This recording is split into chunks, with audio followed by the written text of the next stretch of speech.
Bonjour, bonsoir, chers internautes, ça dépend ya Aircoyo. Beaucoup na émission ya Maman Lorraine Mbala.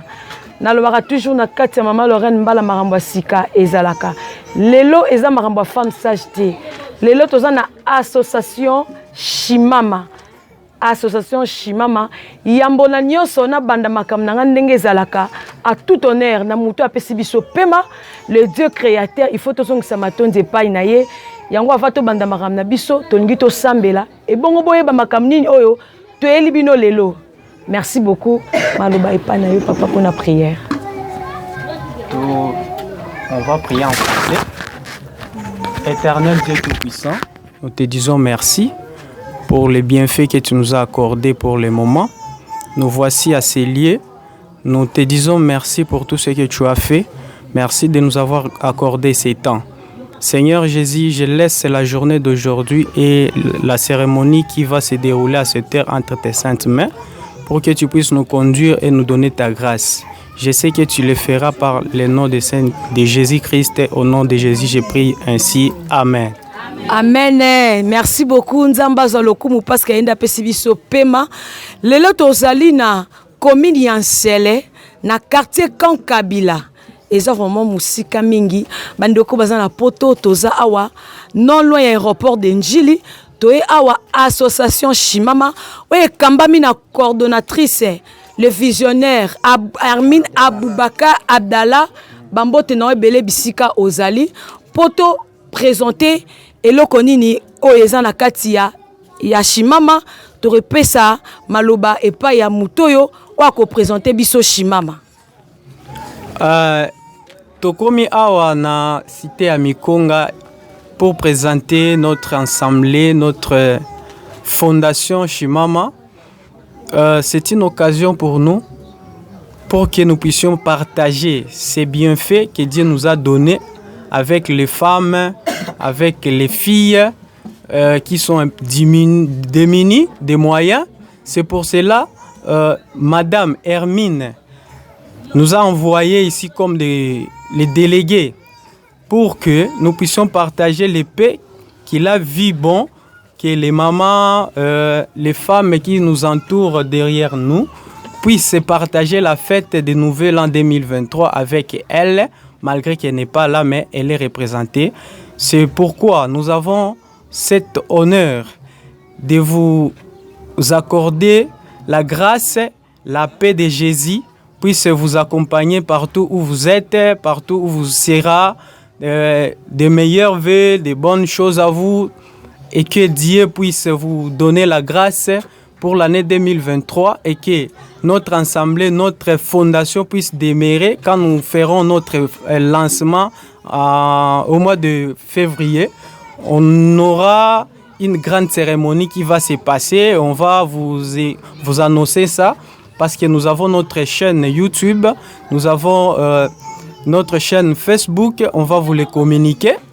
Comme cela, ça va nous permettre d'être en contact avec les femmes et tout homme et toutes les gens qui auront besoin de partager les biens et les bienfaits que Dieu nous a donnés seront les bienvenus. Je dis et je vous remercie. Merci beaucoup papa. Nakata Shimama ozanani toye barol non nakati association Shimama.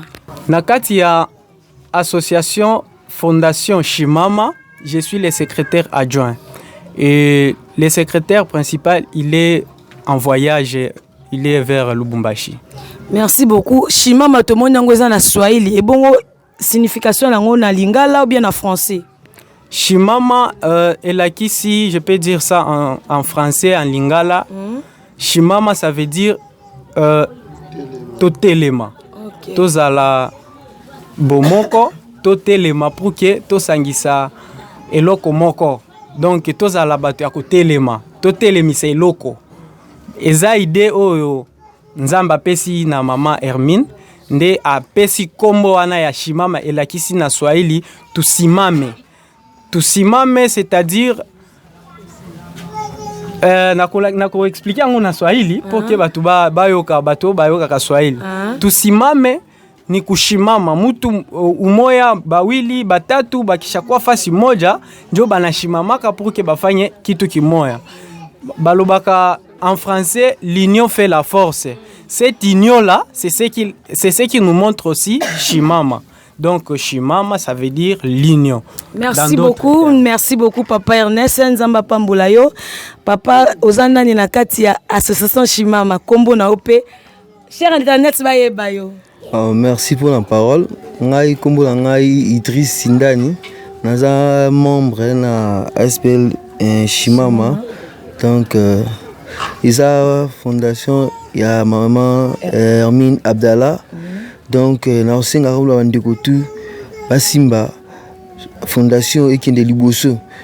Ya biso nde muto tombola ya muto utate gauche à droite te isa ba maman biso nde bomuntu vanda ba maman awa nde muto ba osimba biso to kende liboso.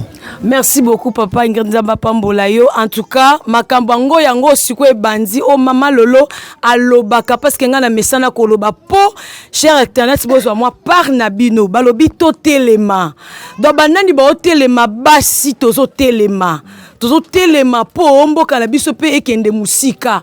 Tozo telema po ba mama oyo ba se retrouver na vie parce que ba mama misusu bazo bokola bakoko na bango bana na bango yango mama Hermine Abdallah lobi non nga fona soutenir na minute oyo akomi lokola le bon samaritain oyo akiti na kati na sele pona ko sunga ba mama yango na lancé appel honorable député ministre Association Shimama yango yo bisika wapi okota dona yo po musale salama et suki kaka boete lelo soki to komi parce que le 31 décembre lobi le 1er maman Hermine lobi non il faut ba maman oba fêter comme il faut na bandaku na bango to memeli bango biloko ngana Shimama naza maman sociale donc na kiti awa maman sociale ko partager biloko na ba maman bazana simalanga po lobi ba fêter pe mala moi soso moi pondu moi loso et rosala bango bien ba fêter donc bakana ki angote mbala moko bisika maman Hermine Azalia lobi non il faut ba maman la ngai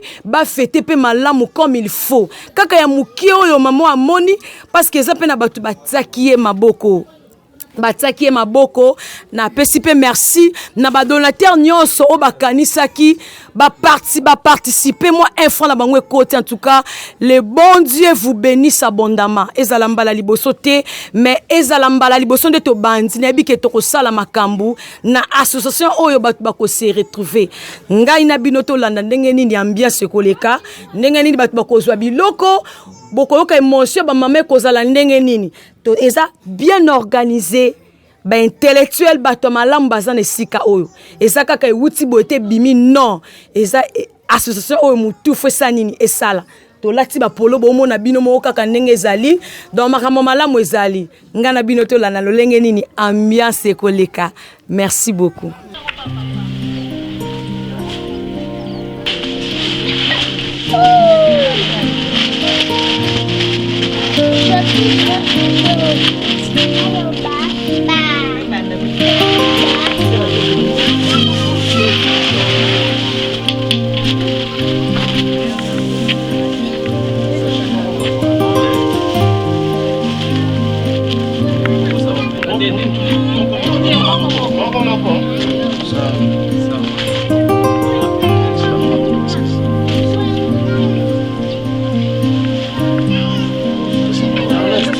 Ernest.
Bénédicte.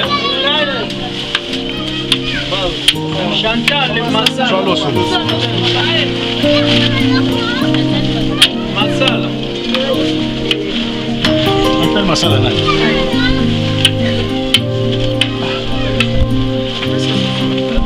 Véro.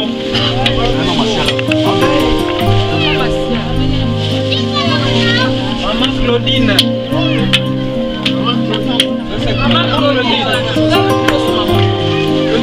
Maman Claudine et la Zoya.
Merci beaucoup na balandi nyonso bozwi temps ya kolanda émission oyo parce que bosepelaka nango mingi tokomi na suka ya makambo toyaki kosala awa na commune ya Nsele toyoka bemotion ya mama na mama ndenge nini akosexprimer na oyo eloko nini azwi na kati ya association na biso Shimama tobandi na maloba epa ya mama oyo atelemi pembeni na ngai mbote mama ba mama mbote mama olobi nini pona fondation Shimama pona association Shimama en tout cas na monde na oloba te nazomona penza émotion po mama Hermine na tikali na natako mona yo te malgré toza voisine nga na kata mbata cruz na mona yo te mais nazomona oka nde na moni biloko boye esengo toninga na motema oyo nde nazomona kutu nde na loba te po nde tozali bakutana bango na kata Kinshasa bakanisi ata biso te me yo okanisi biso bongo sikoyo na oyo osali soki mpe ezalaki ekutaki epa na yo kaka soki mpe ekutaki na baninga mosusu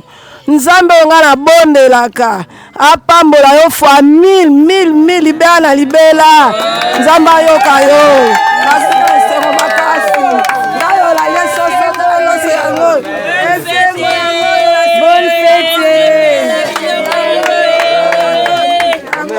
Merci beaucoup maman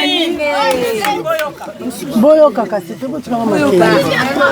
napesi merci na association oyo ya Shimama ya mama Hermine vraiment epesi nga esengo mingi nanu namona te mutu vraiment abimisa mbongo na ye po alesa population vraiment napesi ye merci eloko oyo esukaka boye te ekende liboso nzambe pambola ye vraiment pambola ye na oyo nyonso asali mpo na biso bamama tozwi pondu tozwi loso tozwi soso tozwi ili vraiment merci mama merci nzambe mona yo oui mama Hermine bisiko zali nzamba pambola yo makasi ndengo lesi population eza na zarte ma mutabimisa mbongo na etana poa masoso oyo eza poa combien po mutabimisa mbongo na ye nzamba pambola bisika mbongo euti ese multiplier mama la kolesa population aboye nzamba pambola akanisa yo mabisika eza la peso suma yele makasi mayele aboye eza la mutu nyonso te bayo bolane. Merci beaucoup Maman Chantal. Maman Chantal. Maman présidente na biso ya awa. Maman présidente Chantal ya awa. Liloba nini na musalo esalami. Ngala sepeli mingi po erne bana olande ba mama na ndaku ba mama bana négligé nga bakasa ki nga Chantal na vana na lupango tantine Hermine na osesa bango ba G. Donc ngai Chantal erne banda ko landa bato ke tantine Hermine azana besoin ya mo ba mama po na fondation Shimama bakasa ki na osesa bango ba G mama Chantal osesa ba vantinga na sesa ba aventure te bazana besoin ba mama boya mais ba confirmer o lelo eza ya solo eza réalité c'est que donc bazana esengo makasi ekende liboso ezonga sima te olobaki na 4e mois toko fêter 3e mois toko fêter journée de la femme todo zelayo merci.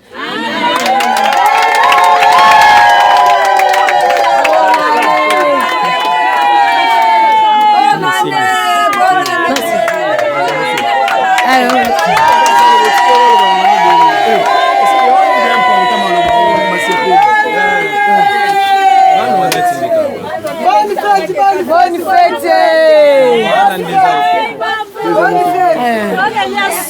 Merci beaucoup équipe Mobimba Yangoyo ya Fondation Shimama équipe Yangoyo tokomi na suka yango tolingi to pesa secrétaire mot de la fin ezanga raté parce que mokonzi bapimelaki maloba te mot de la fin. Nous disons grand merci à toute l'équipe de Shimama. Que Dieu vous bénisse pour la disponibilité que vous avez manifestée. Nous disons grand merci aux membres de la famille de Shimama.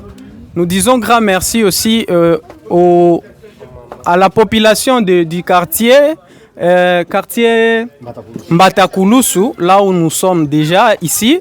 Ils ont une grande joie parce que nous avons partagé quelques biens, les riz, nous avons partagé les pondous avec les gens d'ici, les sombés. Donc la joie a été manifestée par la plupart des gens. Nous disons grand merci parce que nous avons une grande vision. Pour que nous puissions matérialiser cette vision, nous avons besoin de l'apport de tout un chacun de nous. Pour que Shimama, comme on dit en Swahili, tout Shimame, c'est pour que nous puissions nous unir tous ensemble, pour que nous puissions former des femmes, des filles.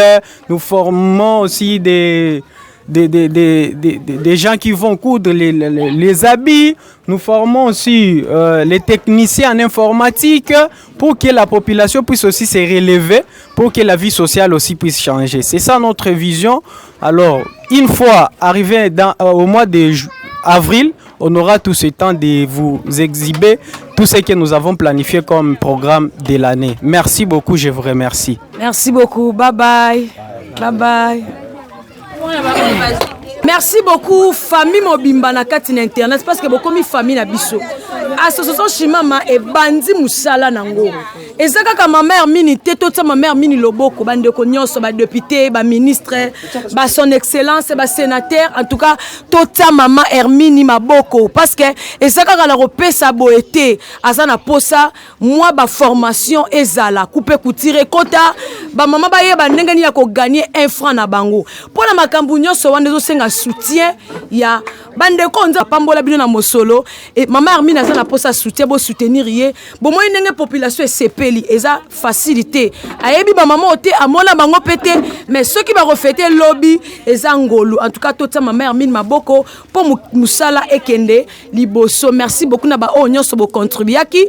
Merci beaucoup na bino nyonso pe bolandi émission e bandeli kino suka bo s'abonner bo aimer bo partager Shimama Petro Rosana chaîne na biso YouTube ezo banda Facebook makambo nyonso e bando leka wana soki ozana posa o contribuer o contacter biso to repesa numéro ya fondatrice numéro ya visionnaire aozanga te koyebisa yo eloko nini okoki kosala. Merci beaucoup, bye bye.